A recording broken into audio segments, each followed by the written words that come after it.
Mr. Nosey likes to know about everything that was going on.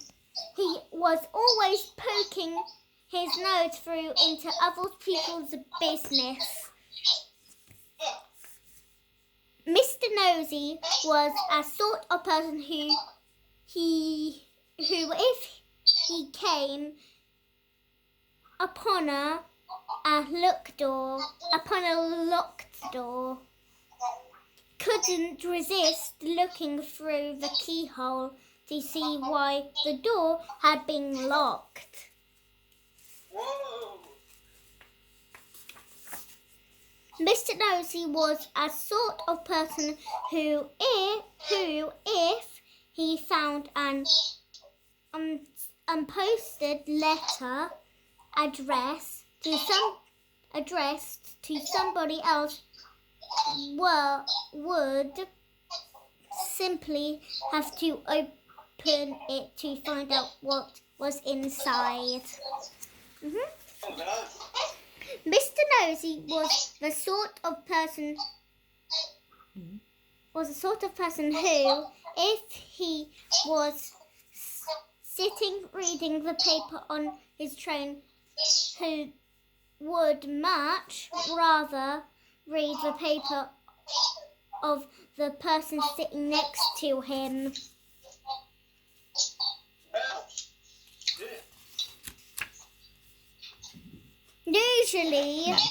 Naturally, as you might well imagine, Mr. Nosey was not very popular. People did not like the way in which Mr. Nosey would peek and pray into their affairs. They did not like it at all, but did that stop Mr. Nosey peeking and praying? It did not. Mr. Nosey lived in a funny, tall, thin house in a place called Tiddletown.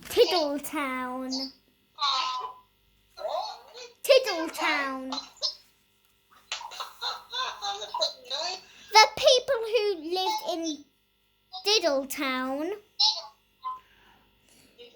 discussed that Mr. Nosey was becoming much too nosy, and so they held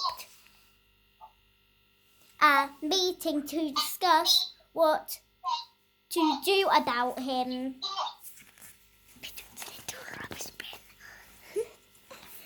We must find some way of stopping him being so nosy, said old Mr. Chips, the down carpenter.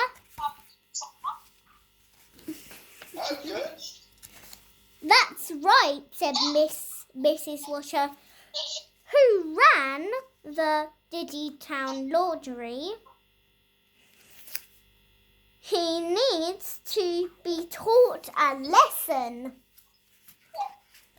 If only we could think of a way to stop him poking his nose through everything, said Mr. Brush, the painter, and then the small smile spread over his face. Listen, he said, now grinning. I have a plan. All his friends gathered around to listen to his plan. The following morning, Mr. Nosey was out walking along Tiddletown High Street when he heard somebody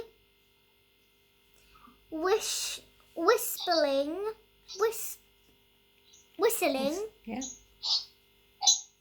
behind one of the closed the doors.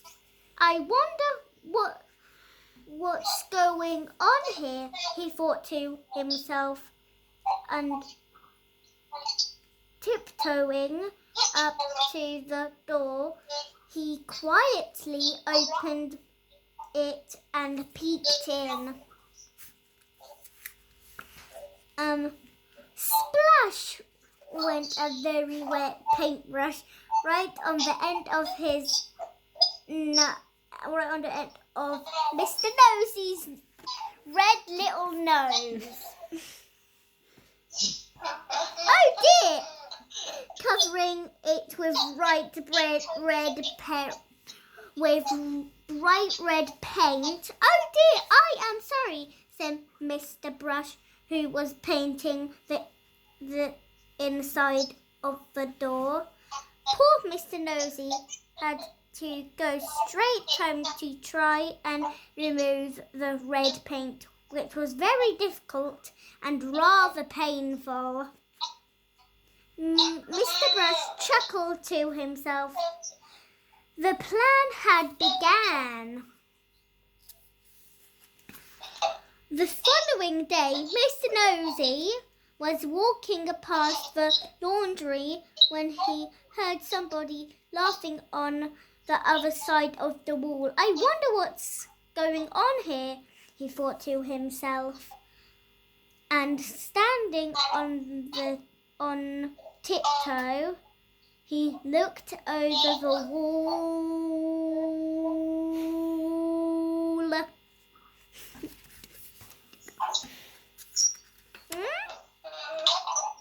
Snap went the clothes peg. Snap went a clothes peg right on the end of Mr. Nosey's nose.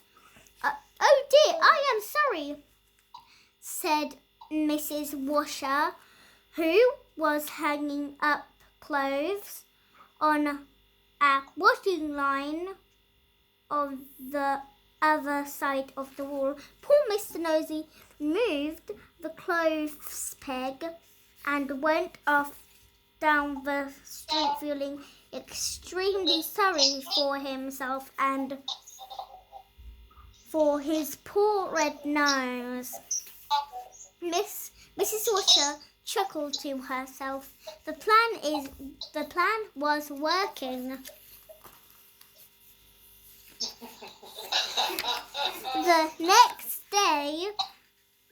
day, Mr. Nosey was going past the fence when he heard hammering.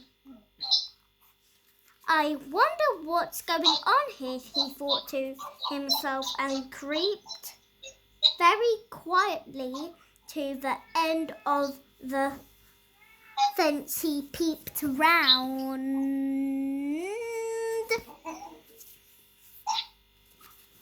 Now, bang went the hammer right on the end of Mr. Nosey's nose. Oh dear, I am sorry, said the old Mr. Chips, who was nailing up a loose plank in the fence. Poor Mr. Nosey had to go home immediately and bandage his poor red sore nose. Mr. Chip grinned a Broad. broad grin. The plan was working very well.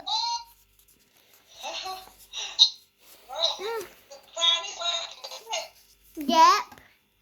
The following day, Mr. Nosey was walking in the woods when he heard somebody soaring the woods. I wonder what's going on here, he thought to himself, and he crept behind a tree. He was just about to peer appear out from behind the tree when it suddenly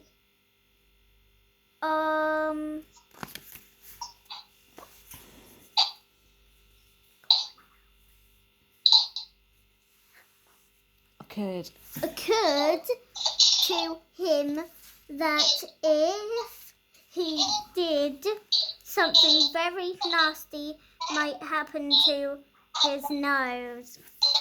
And so he went on his way without being nosy. Behind the tree, with the sword raising in his hand, stood the herd farmer, Mr. Herd the farmer. Then he saw that Mr. Nosey had gone on his way without being nosy. He laughed and laughed and laughed and laughed. The plan had worked. Mr.